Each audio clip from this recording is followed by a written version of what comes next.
Hello बच्चों, नमस्कार। Good morning. क्या हाल चाल है सभी के? उम्मीद करता हूँ बहुत अच्छे होंगे और पढ़ाई भी बच्चे आप लोगों की बेहतर चल रही होगी।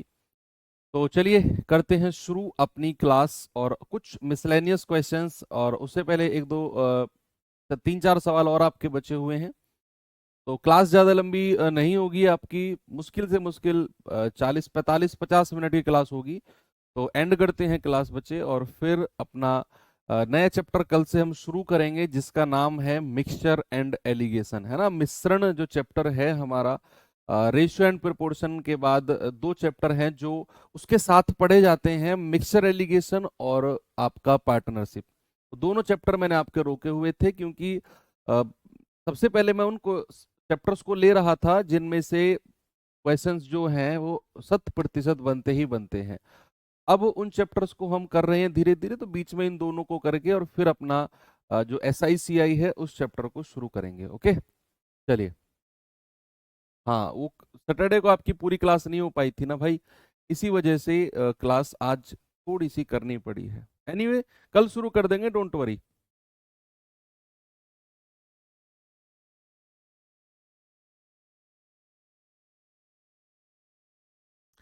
चलो बताओ जल्दी से। सवाल कर रहा है कि एक व्यक्ति का खर्च फरवरी तथा मार्च के महीने में 50,000 रुपये बढ़ गया था।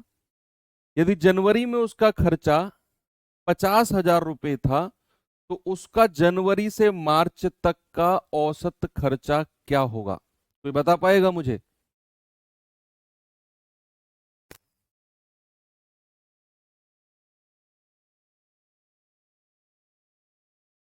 हम्म।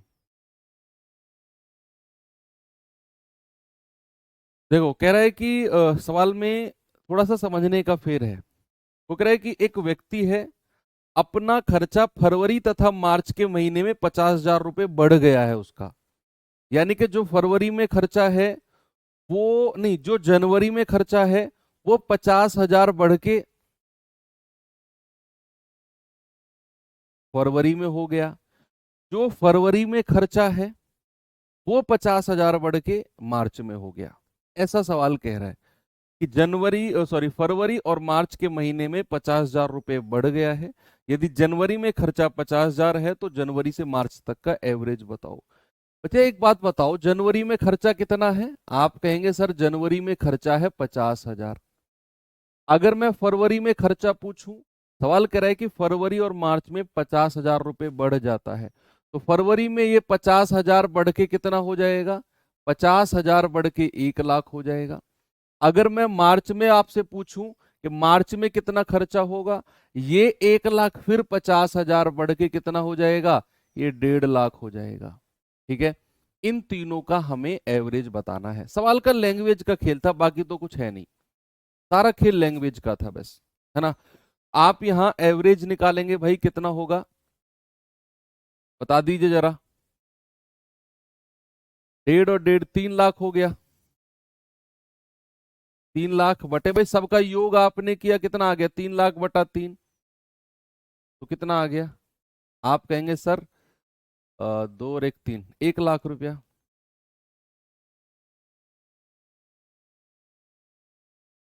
कितना होगा? 1 लाख। Okay, very good.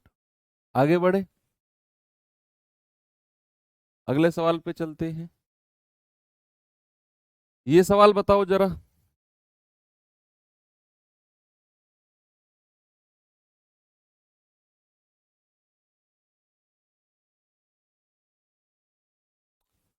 बताओ भाई जल्दी से, सवाल का जवाब मुझे क्या होगा?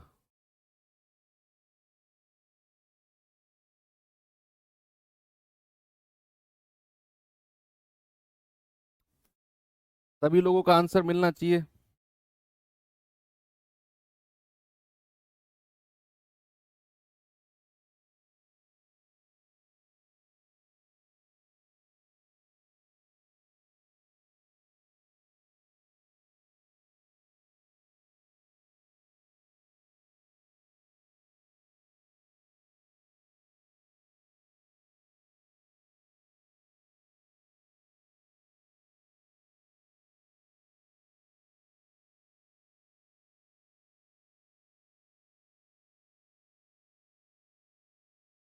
कह रहा है कि एक व्यक्ति का खर्चा फरवरी तथा मार्च के प्रत्येक महीने में 10,000 बढ़ जाता है। यदि जनवरी में खर्चा 10,000 है तो जनवरी से मार्च तक का एवरेज। अगेन वही चीज कि जनवरी में अगर उसका खर्चा 10,000 है, ओके, तो फरवरी में कितना हो जाएगा, 10,000 बढ़ जाएगा, यानी कि ये हो जाएगा 20,000।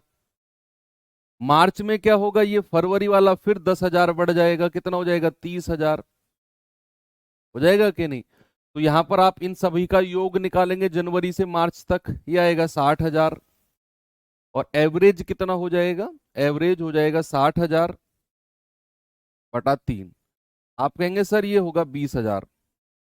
ऑप्शन नंबर ए हमारा बिल्कुल सही जवाब है। ओके, चलिए आगे चलते हैं, ये सवाल करेंगे जरा।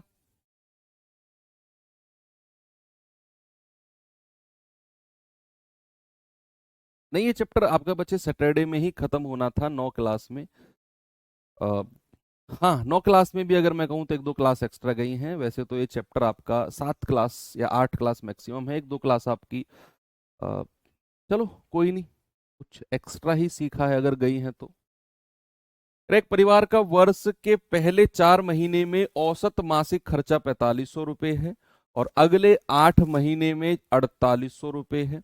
यदि इसकी वार्षिक बचत 6600 रुपये हो तो उसका औसत मासिक आय जो है वो कितना हो जाएगा।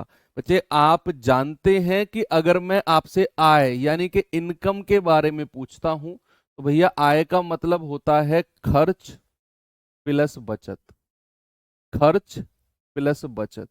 ये होता है किसका मतलब, इनकम का। इनकम इक्वल्स टू क्या होता है, expenditure plus saving. Expenditure plus saving equals to क्या होता है, आपका इनकम होता है। आपसे कह रहा है कि पहले 4 महीने का औसत मासिक खर्चा। बच्चे मैं क्या करने वाला हूं, मैं अब कुल वार्षिक खर्च निकालने वाला हूं। कुल वार्षिक खर्च, टोटल एनुअल एक्सपेंडिचर, कुल वार्षिक खर्च अब मैं निकालूंगा। तो मुझे बताइए कि अगर पहले 4 महीने का एवरेज 4500 है, अगर पहले 4 महीने का एवरेज 4500 है तो पहले 4 महीने का योग कितना हो जाएगा।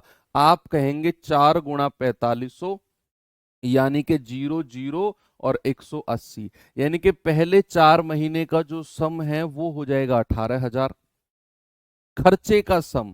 फिर कह रहा है अगले 8 महीने का 4800 रुपये औसत है, तो अगले 8 महीने का टोटल खर्चा कितना हो जाएगा। आप कहेंगे लास्ट में तो 2 जीरो रहेंगी सर, ये वाली 8 ही 8 64, 8 चौक 32 और 6 38, यानी कि ये हो गया 38,400। तो 4 और 8 12 महीना, 12 महीना यानी कि पूरा 1 वर्ष। 12 महीने का योग कितना हो गया, खर्च का योग, खर्च का कितना हो गया। आप कहेंगे 0 0 4 8 8 16, 3 और 1 4 और 1 5। सर 56,400 रुपये जो है ना, ये पूरा 1 साल का खर्चा है। पूरा 1 साल का खर्चा, पूरा 1 साल का। कह रहा है भैया पूरी वार्षिक बचत 6600 रुपये है, वार्षिक बचत। तो वार्षिक बचत यानी कि वही 12 महीने की बचत के बारे में बात करेगा। तो प्यारे भाई वार्षिक बचत कितनी हो गई, आपको दिया हुआ है सर 6600 रुपये। तो अगर मैं आपसे कहूं कि वार्षिक आय कितनी है, 1 वर्ष की आय, 1 वर्ष की इनकम, तो आप इन दोनों को जोड़ दोगे, 56,400 प्लस 6600, तो कितना आएगा, 0 0 6 और 4 10, 6 और 6 12, 12 और 1 13, 5 और 1 6, 63,000। और अगर हमें औसत मासिक आय निकालनी है, औसत मासिक आय, तो हम क्या करेंगे प्यारे भाई, हम वार्षिक आय को 12 से डिवाइड कर देंगे। भाई आप मुझे एक बात बताओ, अगर आप 1 साल में 8 लाख रुपए कमाते हो, 1 साल में 8 लाख रुपए, तो 1 महीने में औसतन कितना कमाओगे। आप 8 लाख को 12 से डिवाइड कर दो, तो ये जो मैंने 63,000 निकाला है ना, ये उसकी वार्षिक आय है। वार्षिक आय, एनुअल इनकम पूरे वर्ष की। अगर हमें औसत मासिक आय निकालनी है ना, तो वार्षिक आय को 12 से डिवाइड कर देंगे। कितना आएगा, 12 पंजे 60, 12 दूनी 24, 6 12 पंजे 60, ये आ जाएगा 5250 रुपये। ऑप्शन नंबर बी हमारा बिल्कुल सही है। Okay, very good. 36,400 क्या होगा? ठीक तो है। 00 8 8 64 6 8 चौक 32, 32 और 6 38 नहीं होगा, 32 और 6 36 होता है। क्या बात करते हो? ये सवाल देखिए, करेंगे जल्दी से बच्चे इस सवाल को, फिर मिसलेनियस क्वेश्चंस हैं कुछ वो करा देता हूं। कह रहा है कि 6 पुरुष और कुछ महिलाओं के परिवार में अनाज की औसत मासिक खपत जो है 14.4 केजी है। यदि प्रति व्यक्ति औसत मासिक खपत पुरुषों के मामले में 20 किलोग्राम है और महिलाओं के मामले में 6 किलोग्राम है, परिवार में महिलाओं की संख्या ज्ञात करो। बच्चे ऐसे सवाल जब भी आपके सामने आएंगे ना, तो हम इन सवालों को करेंगे एलिगेशन मेथड से। अब दिमाग में सवाल आता है कि सर हमें कैसे पता चलेगा कि इन सवालों को एलिगेशन से करना है? आएगा ना सवाल। अभी तो आप इस सवाल पे फोकस करो, बाकी कैसे पहचानेंगे कि कौन से सवाल को एलिगेशन से करना है, उसके लिए हम कल से अपना मिक्सचर एलिगेशन चैप्टर जो है वो शुरू करने वाले हैं। अभी आपको क्या देखना है, आप एक चीज फोकस करो कि 6 पुरुष हैं और कुछ महिला है, एक परिवार बनता है। 6 पुरुष और कुछ महिलाओं से एक परिवार बनता है, और उस पूरे परिवार की जो औसत खपत है ना, वो कितनी है? पूरे परिवार की 14.4, यानी कि पुरुष और महिला दोनों की मिलाकर जो औसत मासिक खपत है ना, दैट इज 14.4। अब आगे उसने बोल दिया कि पुरुषों की अलग है 20 किलोग्राम, पुरुषों का अलग खपत दे दिया, और कह रहा महिलाओं की अलग खपत है 6 किलोग्राम। पुरुषों की अलग खपत दी हुई है, महिलाओं की अलग दी हुई है, और पूरे परिवार की अलग दी हुई है। ऐसा सवाल जब भी आएगा तो आपने क्या करना है? आपने एलिगेशन लगाना है। एक तरफ लिखना है मेल, एक तरफ लिखना है फीमेल। पुरुष की खपत कितनी है? 20, महिलाओं की खपत कितनी है? 6, और दोनों की मिलाकर खपत कितनी है? 14.4।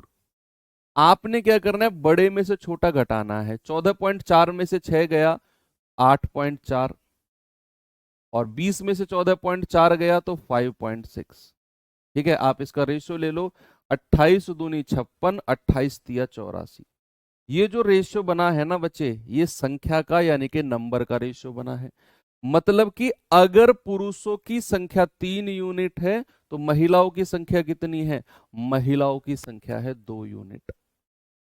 ओके, उसने बोला है पुरुष तो 6 है, तो 3 यूनिट का मान 6, एक का मान कितना होगा? 6/3 यानी कि 2। आप जरा मुझे बताओ 2 का मान कितना होगा? 2 गुणा 2 दैट इज 4। और वही हमसे पूछा है कि महिलाओं की संख्या कितनी है, तो आपका जवाब होगा कि सर महिलाओं की जो संख्या है ना वो 4 होगी। चलिए आगे बढ़ते हैं। अब इस तरह के जो खपत आय खर्च वाले सवाल हैं आप आराम से कर सकते हैं। और आज अब हम करने वाले हैं अपना last topic, that is miscellaneous. Miscellaneous मतलब विविध, हिंदी में इसको बोलते हैं। और हम इस मिसलेनियस में 5 7 8 सवाल उनको करेंगे जो मतलब जिनके कोई टाइप नहीं बन सकते हैं, जो अपने आप में सिंगल सवाल हैं, और अक्सर बुक्स वगैरह में या मॉक टेस्ट वगैरह में देखने को हमें मिलते हैं, है ना। उनका अलग से कोई टाइप नहीं बन सकता है। टाइप नहीं बन सकता है जिनका, उनको हम मिसलेनियस यानी कि विविध में डाल देते हैं। चलिए स्टार्ट करते हैं ऐसे ही एक सवाल से, और उम्मीद है मुझे कि आप लोग इसका जवाब मुझे दे पाओगे। देखेंगे बच्चे इस सवाल को जरा, एवरेज टेम्परेचर वाला। कह रहे कि एक सप्ताह के पहले 4 दिन का औसत उच्चतम तापमान 25 डिग्री है। औसत देखो, जहां भी औसत आपको दिखे ना तो समझ जाना कि उसने अगर बोला है पहले 4 दिन का औसत 25 है, तो आपने तुरंत क्या करना है? पहले 4 दिन का योग निकाल लेना है। पहले 4 दिन का सम आपने निकालना है। फिर कह रहा है जबकि अंतिम 4 दिन का कितना है? 25.5, तो आपने अंतिम 4 दिन का सम निकाल लेना है। कह रहा है पूरे सप्ताह का औसत कितना है 25.2। ओके, कह रहा है तो हम चौथे दिन का तापमान क्या होगा। बच्चे ऐसे सवाल मैं आपको करा चुका हूं, ऐसे सवाल मैंने आपको कराए हैं। कैसे, आप सुनना। मैंने आपको बहुत डिटेल में ये चैप्टर पढ़ाया है, बहुत ज्यादा डिटेल में। एवरेज जैसे चैप्टर में 105 सवाल तक जाना अपने आप में एक कीर्तिमान है। सुनना मेरी बात। अगर मैं आपसे कहता हूं संख्या है मेरे पास 3, और मैं बात करता हूं पहली दो संख्या की, और मैं बात करता हूं अंतिम दो संख्या की, मैं बात करता हूं पहली दो संख्या की और अंतिम दो, क्या ये पॉसिबल है? भाई संख्या तो मेरे पास 3 है, 3 है, लेकिन मैंने पहली दो और अंतिम दो संख्या बोलकर टोटल 4 संख्या की बात कर ली। भाई 2 और 2 4, ये तो पॉसिबल नहीं है। सर है, क्योंकि 3 संख्या को अगर मैं ए बी सी मानता हूं और मैं कहता हूं पहली दो, तो मैं कहूंगा ए बी, मैं कहता हूं अंतिम दो तो मैं कहूंगा बी सी। इसका मतलब है कि आपने 3 संख्या में जब पहली दो और अंतिम दो की बात की ना, तो आपने एक संख्या को 2 बार काउंट कर लिया। एक संख्या को बच्चा आपने 2 बार काउंट कर लिया। तो आप जरा यहां पर देखना कि उसने एक सप्ताह बोला है। एक सप्ताह में कितने दिन होते हैं? आप कहेंगे सर एक सप्ताह में तो 7 दिन, 7 डेज होते हैं। और उसने कहा कि इनमें से पहले 4 दिन का औसत इतना है और अंतिम 4 दिन का औसत इतना है। भाई मैं तो 4 और 4 8 दिन की बात कर चुका हूं। इसका मतलब है कि मैंने एक दिन को 2 बार काउंट कर लिया है। क्या ये बात क्लियर है? और उसने बोला कि पूरे सप्ताह का औसत इतना है। तो अगर पूरा सप्ताह है, पूरे सप्ताह में 7 दिन होते हैं, तो पूरे सप्ताह का टोटल कितना हो जाएगा? भाई पूरे सप्ताह का टोटल हो जाएगा पूरे वीक का 7 इंटू 25.2। पूरे वीक का टोटल टेम्परेचर मैं निकाल रहा हूं। आप कहेंगे 7 दूनी 14, 7 पंजे 35 और 1 36, 7 दूनी 14 और 3 17। ये पूरे वीक का टोटल आ गया। भाई एक वीक में 7 डेज होते हैं, सोमवार मंगल बुध बृहस्पति शुक्र शनिवार और रविवार, ठीक है। तो एक वीक में 7 डेज होते हैं, सभी का औसत है 25.2। मैंने सभी का योग निकाला। अब कह रहा है कि इस सप्ताह में पहले 4 दिन का औसत कितना है? वो है 25। तो योग कितना हो जाएगा? 100। कह रहा है अंतिम चार दिन का एवरेज कितना है? 25.5। तो योग कितना हो जाएगा? 4 पंजे 20, 4 पंजे 20, 2 22, 4 दूनी 8, 2 10, ये हो जाएगा 102। लेकिन क्या ये संभव है?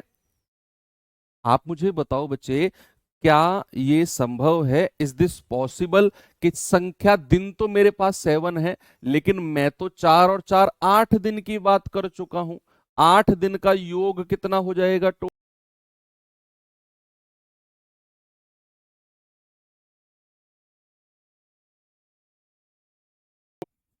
क्या ये पॉसिबल है?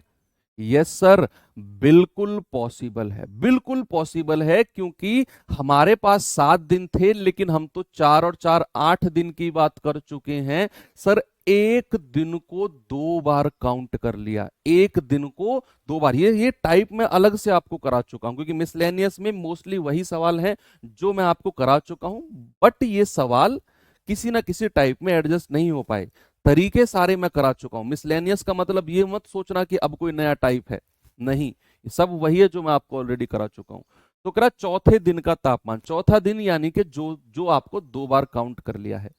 तो फोर्थ डे का टेम्परेचर कितना हो जाएगा? आप इसमें से ये माइनस कर दो, 202 माइनस 176.4, कितना आ जाएगा? 25.6 डिग्री। क्या बात सही है? यस, ऑप्शन नंबर सी हमारा बिल्कुल सही हो जाएगा। आगे बढ़े, चलो इस सवाल पे आएंगे जरा।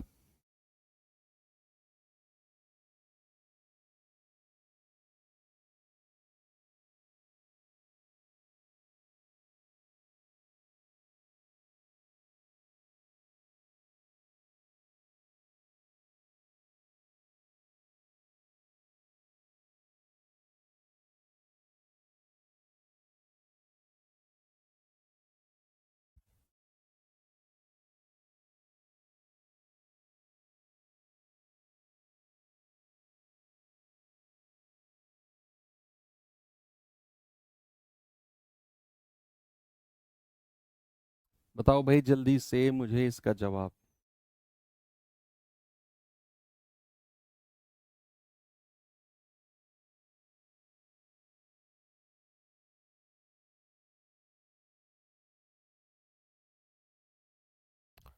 आपसे कह रहा है कि मंगलवार, बुधवार और गुरुवार का औसत तापमान 41 डिग्री है। बुधवार, गुरुवार और शुक्रवार का औसत तापमान 40 डिग्री था। यदि शुक्रवार का तापमान 39 डिग्री था तो मंगलवार का तापमान बताओ कितना होगा। देखो, हमें यहां दिन दे दिए मंगल, बुध और गुरुवार। क्या मैं इनका योग निकाल सकता हूं भाई? ट्यूसडे, वेंसडे और थर्सडे। ठीक है, मंगलवार, बुधवार और गुरुवार, ट्यूसडे, वेंसडे और थर्सडे का अगर मैं, मुझे एवरेज दिया हुआ है 41, क्या मैं इनका सम निकाल सकता हूं, योग निकाल सकता हूं? आप कहेंगे सर बिल्कुल निकाल सकते हो। ये हो जाएगा 1 2 का 3। कितना हो जाएगा? 1 2 का 3। तो अब उसने बोला है कि बुधवार, गुरुवार और शुक्रवार, यानी कि वेंसडे, थर्सडे और फ्राइडे, मुझे इनका एवरेज दिया हुआ है 40। तो क्या मैं इनका योग निकाल सकता हूं? 3 गुणा 40, ये हो जाएगा 120। बिल्कुल बात सही बात है सर। अब आपको उसने दिया हुआ है कि यदि शुक्रवार का टेम्परेचर 39 डिग्री है, फ्राइडे का, तो बताओ मंगलवार का क्या रहा होगा। यानी कि ये हमें दिया हुआ है और ये हमसे पूछ रहा है। क्या इन दोनों का कहीं उसने जिक्र किया? भाई बुधवार और गुरुवार का कहीं उसने जिक्र किया? आप कहेंगे सर कहीं भी जिक्र नहीं किया। तो फिर हमें इन दोनों को हटाना होगा। आप क्या करो, पहले वाले में से दूसरे वाला माइनस कर दो, माइनस कर दो। तो जब आप माइनस करोगे तो बुधवार से बुधवार कटेगा, गुरुवार से गुरुवार कटेगा, बचेगा क्या? ट्यूसडे माइनस फ्राइडे, है ना? इसमें से ये माइनस करोगे, बराबर 123 माइनस 120। तो फ्राइडे का टेम्परेचर कितना दिया हुआ है लास्ट में? 39, बराबर ये आ जाएगा 3। तो यहां से मंगलवार का यानी कि ट्यूसडे का कितना हो जाएगा? 39 + 3। आप कहेंगे सर 42 डिग्री टेम्परेचर है। बिल्कुल सही जवाब, ऑप्शन नंबर ए। तो ये वो सवाल हैं जो आप अब कर सकते हो जितना आपने पढ़ा है उसमें से।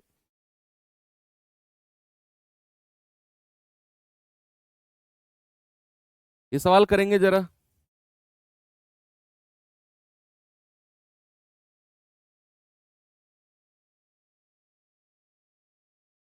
बताइए भाई जल्दी से जवाब क्या होगा इसका। कह रहा है, एक व्यक्ति ने चावल के 7 थैले में से प्रत्येक 800 रुपए का, 8 थैलों में से प्रत्येक 1000 रुपए का तथा 5 थैले में प्रत्येक 1200 रुपए का खरीदा।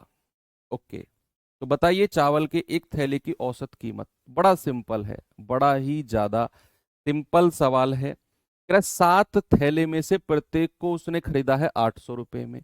तो टोटल कितना हो गया भाई? 7 गुणा 800। फिर कह रहा है 8 थैलों को खरीदा है 1000 रुपए के हिसाब से। तो टोटल हो गया 8 गुणा 1000। फिर कह रहा है कि उसने बचे 5 थैले को खरीदा है 1200 के हिसाब से।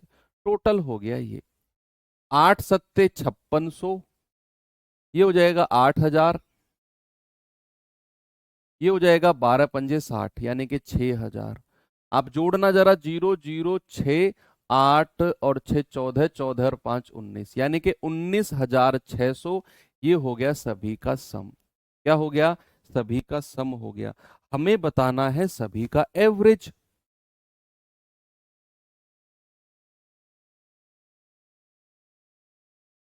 सभी का एवरेज, तो सभी का एवरेज कितना हो जाएगा? सभी का एवरेज हो जाएगा एक 19,600 बटे कितने थैले हैं? थैले कितने हैं? 7 और 5 12, 12 और 8 20। टोटल थैलों से आप डिवाइड कर दो, 20 से आप डिवाइड कर देंगे, 0 से 0 गया, 2 नाम 18 और 2 अट्ठे 16, यानी कि ये कितना आ गया औसत? 980 रुपए। कितना आ गया? 980 रुपए। चलो और चलते हैं आगे। ये सवाल करिए जरा। छोटी क्लास है आज। ये मैंने आपको बताया ना कि ये क्लास आपकी सैटरडे में कंप्लीट हो जानी थी, लेकिन वो क्लास कुछ टेक्निकल इशू की वजह से कंप्लीट नहीं हो पाई थी।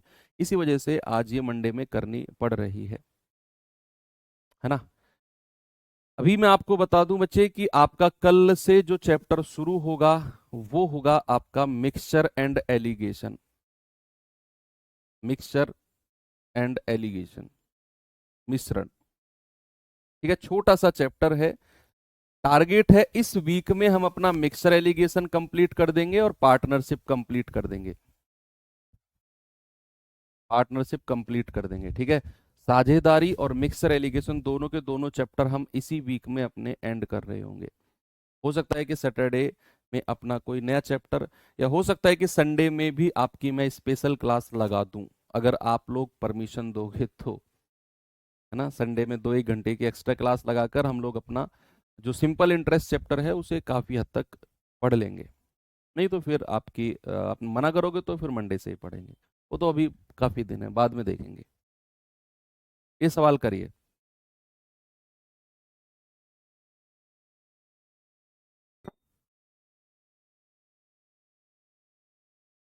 एक विद्यालय के 35 गैर शिक्षण स्टाफ सदस्य सहित सभी 40 कर्मचारियों का एवरेज है 4,000। सभी 40 का एवरेज। यदि गैर शिक्षण स्टाफ का एवरेज 4200 है तो विद्यालय के शेष स्टाफ का औसत बताओ। देखो, मैंने आपको बोला ना कि यहां लोगों को दो ग्रुप में बांटा हुआ है। यहाँ ना लोगों को दो ग्रुप में बांटा हुआ है कि भैया 35 तो गैर शिक्षण स्टाफ है, 35 और टोटल कर्मचारी है 40। अगर 35 गैर शिक्षण है, नॉन टीचिंग स्टाफ है, तो शिक्षण वाला यानी कि टीचिंग स्टाफ कितना होगा? 5 लोग होंगे सर, होंगे कि नहीं? अगर मैं इनका रेशियो आपसे पूछूं कि नॉन टीचिंग और टीचिंग स्टाफ का रेशियो कितना है, आप कहेंगे 35 तो नॉन टीचिंग है, तो 5 कितना हो जाएगा? टीचिंग, क्योंकि टोटल है 40। तो 5 सत्ते 35, 5 एकम 5। तो ये रेशियो बना किसका? ये रेशियो बना है आपका नॉन टीचिंग और टीचिंग स्टाफ का। नॉन टीचिंग और टीचिंग स्टाफ का। ओके। अब उसने बोला है कि सभी का औसत है 4,000।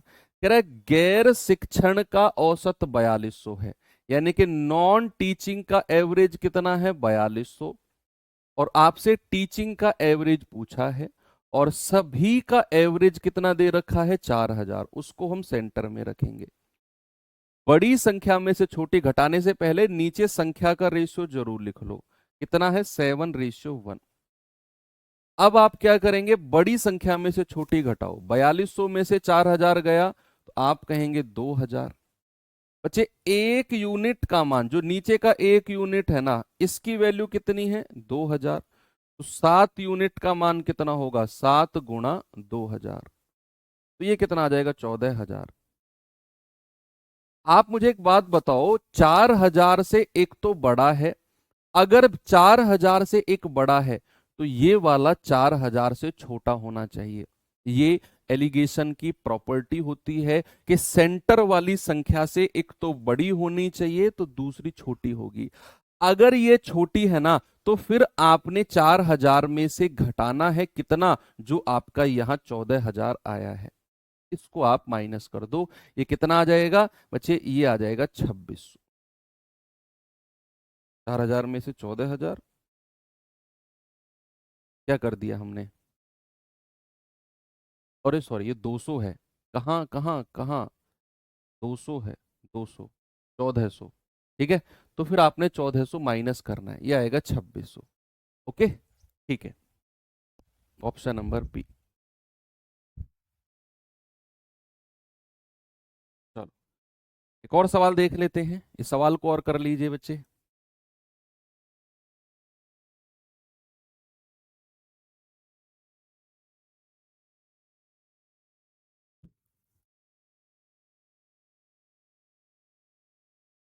सवाल है, एक शो में प्रत्येक दर्शक से पहले दिन 10 रुपए, दूसरे दिन 5 रुपए, और तीसरे दिन 2 रुपए का शुल्क लिया गया। अलग अलग दिन अलग अलग रुपए का शुल्क लिया गया। कह रहा है, तीनों दिन में कुल उपस्थिति का अनुपात, यानी कि संख्या के बारे में बोला, उपस्थिति का अनुपात कितना है? 15, 2, 3। तीनों दिन में शो में आने वाले दर्शकों के लिए प्रति व्यक्ति औसत शुल्क क्या है? भाई 3 दिन के बारे में उसने बात करी है कि ये मैंने मान लिया पहला दिन, ये दूसरा दिन और ये तीसरा दिन, मैंने लिख दिया यहां पर। मुझे एक बात बताओ, तीनों दिन में संख्या के बारे में उसने क्या बोला है? नंबर के बारे में। आप कहेंगे सर उपस्थिति का अनुपात इज कॉल्ड द अनुपात ऑफ नंबर, यानी कि संख्या का रेशियो क्या दे रखा है? सर संख्या का रेशियो है 15, 2 और 3। यानी कि पहले दिन इतने लोग आए, दूसरे दिन इतने लोग आए और तीसरे दिन इतने लोग आए, ऐसा सवाल कह रहा है। अब पहले दिन औसतन कितना रुपया लिया गया है? पहले दिन तो 10 रुपए एक व्यक्ति से लिए गए हैं। तो भैया पैसा कितना इकट्ठा हुआ है, या टिकट कितने रुपए का है? टिकट है पहले दिन प्रति व्यक्ति, प्रति व्यक्ति, प्रति व्यक्ति पहले दिन कितने का है? 10 रुपए का, दूसरे दिन 5 रुपए का और तीसरे दिन 2 रुपए का। तो अगर मैं आपसे पूछूं टोटल कितना पैसा इकट्ठा हुआ? पहले दिन इकट्ठा हुआ 15 धाम 150। भाई आप मुझे एक बात बताओ, आप कोई एग्जीबिशन खोल के बैठ गए, आपने एक व्यक्ति का 15 रुपए टिकट फिक्स कर दिया या 10 रुपए टिकट फिक्स कर दिया, और आपके पास 15 लोग आए, तो टोटल कितने की कमाई हो गई? आप कहेंगे सर टोटल हो गई 150 की कमाई। कितने की हो गई? टोटल हो गई 150 की कमाई। ऐसे ही दूसरे दिन अगर टिकट 5 रुपए का था, तो 2 लोग आए हैं तो कितने की कमाई हो गई? 10 रुपए की। तीसरे दिन 3 दूनी 6 रुपए की, और अगर मैं तीनों को जोड़ता हूं तो मुझे कितना मिलता है? 166। ये आपका टोटल आ गया 166। और अगर हमें एवरेज बताना है तो हम क्या करेंगे? 166 बटे, और जो टोटल संख्या है बच्चे, जो टोटल संख्या है 15, 2 और 3, इससे हम डिवाइड कर देंगे। टोटल संख्या से हम डिवाइड कर देंगे। बड़ा सिंपल सवाल है। अगर मैं टोटल नंबर आपसे पूछूंगा तो आप कहेंगे 15 और 2 17, 17 और 3 20। तो हम एवरेज के लिए इस योग को, इस सम को एवरेज के लिए हम डिवाइड कर देंगे संख्या से। तो ये कितनी बार जाएगा?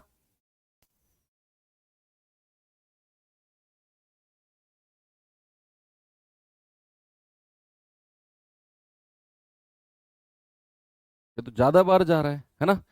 ये जा रहा है 2 धाम 20, 2 अट्ठे 16, 2 तिया 6, 8.3 प्रति व्यक्ति औसत शुल्क यही है ना?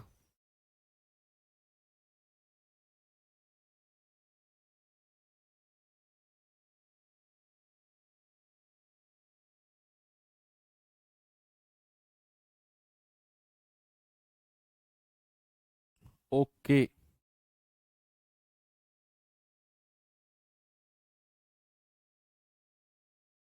8.3 बनेगा ना? यस, 8.3 बनेगा, कोई भी गड़बड़ नहीं है। तो आप एक ई ऑप्शन भी जोड़ सकते हैं, 8.3। एनीवे, ठीक है।